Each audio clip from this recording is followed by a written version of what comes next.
So hey guys, welcome to my channel. First vlog video, thumbnail দেখে বুঝতেই পারছো। হ্যাঁ, আমার আজকে জন্মদিন, তাই জন্মদিনের ভিডিও দিয়ে ফার্স্ট ব্লগ ভিডিও স্টার্ট করলাম। রাত 12টাতেই একটা কেক কেটেছিলাম বাড়িতেই, এটা ভিডিও। এটা ঘরেই কেটেছিলাম ঘরের লোকের সাথে।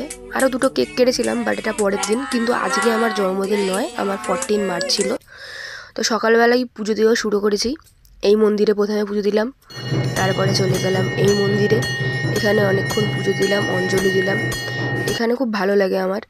সবাই হাত জোর করে মায়ের কাছে চাইছে, আমিও চেয়েছি, দেখা যাক। পুজো দেওয়ার পরে আমি চলে গেলাম বাড়ির দিকে। আমি এই প্রসাদ হাতে বাড়ি যাচ্ছিলাম। খুব ঠান্ডা লেগেছে আমার, গলাটা শুনে কিছু মনে করো না।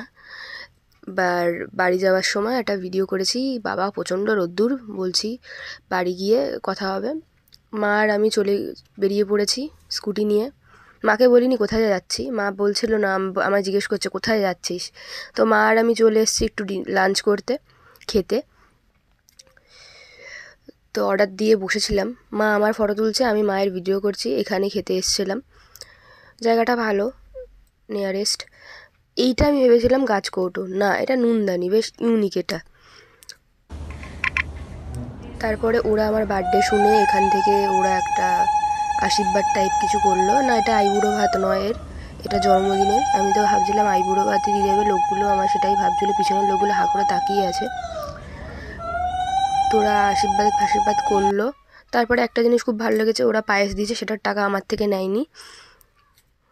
তারপরে আমি এই খাবারগুলো অর্ডার করেছিলাম, মা আর আমি খেয়েছি।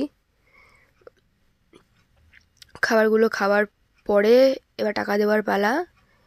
টাকা দিয়ে বেরিয়ে গেছি, সন্ধ্যাবেলা বেরিয়ে গেছিলাম। প্রথমে ভূতনাথ বাবার মন্দিরে গেলাম, তারপরে এখানেই মোটা বাবা আছে, মোটা বাবার মন্দিরে গেলাম। সারাদিন পুজো দিয়েই কাটিয়েছি আর কি। তারপরে ইচ্ছে মায়ে, তারপরে রাত্রিবেলা আবার ডিনার করতে চলে গেছিলাম। আমার ফেভারিট মাটন বিরিয়ানি। প্লিজ ভালো লাগলে লাইক করবে। Thank you for watching.